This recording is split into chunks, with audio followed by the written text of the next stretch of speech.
Hello guys! For today's video, mayroon ako i-share sa inyo about kailan ba makukuha natin ang sign with us sa Vigo. Siyempre, hindi tayo magkakaroon ng sign with us kung hindi tayo mag-apply sa isang agency. So, kailangan natin ng agency para magiging isang official Vigo host dito sa Vigo. At kikita tayo at makapag-withdraw tayo. Okay? So, kailangan talaga na magiging creator ka or kumbaga magiging ano ka dito para makilala ka ni Vigo na ikaw ay isang tao at hindi hindi robot. So, ayun ang nangyari guys is kailangan natin ng agency. So, syempre maghanap tayo ng agency. Ang tanong, saan tayo hahanap ng agency? So, meron ako ideya na ibibigay sa inyo. Kung gusto nyo magiging isang Vigo host, kung saan kayo hahanap ng agency, sa Facebook, isearch nyo na lang yun, agency for Vigo. Doon nyo makikita ang mga agency.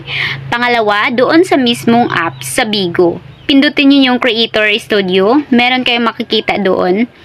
Meron kayong apply for Vigo host sa mga agency doon. Meron doon, ang dami.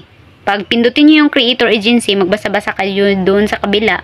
So, merong nakalagay, apply for agency. Okay? Mag-apply kayo sa mga agency doon. Maraming agency sa Vigo apps mismo.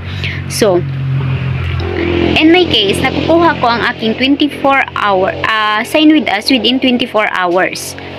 Pero, hindi pa yun kasali guys sa pag-apply ko sa agency. Ang una kong actually, pangalawa ako nag-apply ng agency which is hindi advisable guys kasi bawal. Okay? Bawal kang magdalawang application kasi magkakaproblema ka. So, una kong in-applyan is ang bagal siya. Siguro maraming applicants. Sino bang hindi magkandara pa na mag-apply sa isang Vigo?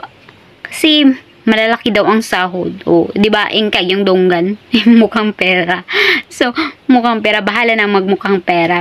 Basta at least, nasa tamang proseso ka ng pag-apply, di ba? So, ganun naman talaga dapat kapag mag-apply ka. Okay?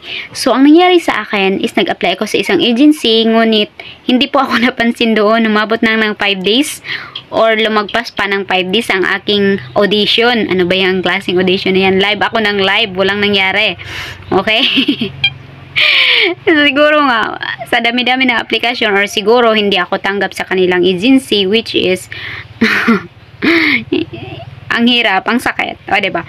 So, pangalawa is nag-apply ko sa isang agency. Ang sabi ng agency, hindi na kita pwede tanggapin be kasi ang iyong account is nabago yung ID Vigo number.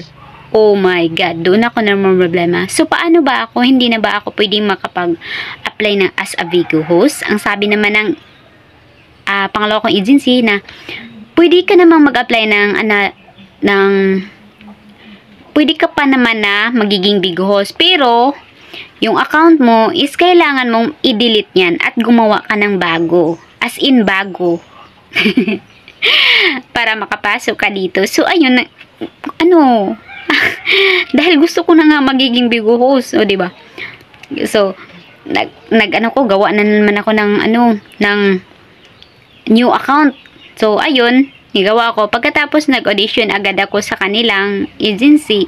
Pagkatapos pinasa ko yung mga requirements. Pagkatapos kung naipasa yun is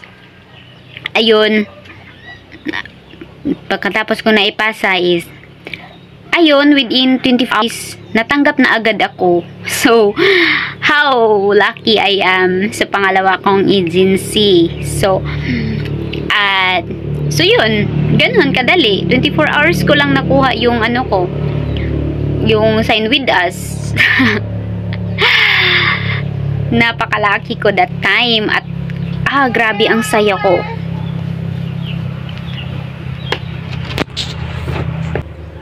So, grabe ang saya ko noon kasi tanggap na ako as a Vigo host. Pero dito ako nahirapan sa mga tasking kasi yung internet ko nakakawalang ganang mag-live. Alam nyo ba yun? Kayong gustong-gusto mo nang mag-live tapos bilang mamamatay yung internet. Oo. Tapos, hindi pala biro ang gagawin dito sa Vigo kasi hindi naman kapag bago ka pa lang is hindi ka naman bibigyan agad ng mga beans ng mga hindi mo pa kakilala, 'di ba? So kailangan mo pang mag-level up para makakuha ka ng beans, or kailangan mo pang magpupunta sa mga iba't ibang mga live, or makipag-talk ka doon sa mga group, mga video call na group. Kailangan ka makipag-coordinate para marami kang kaibigan. Kasi kung marami kang kaibigan dito sa Bigo Host, is marami kang magsusuporta sa'yo. Kung suportahan mo sila, suportahan ka rin nila. Ganon dito sa Bigo. Give and take.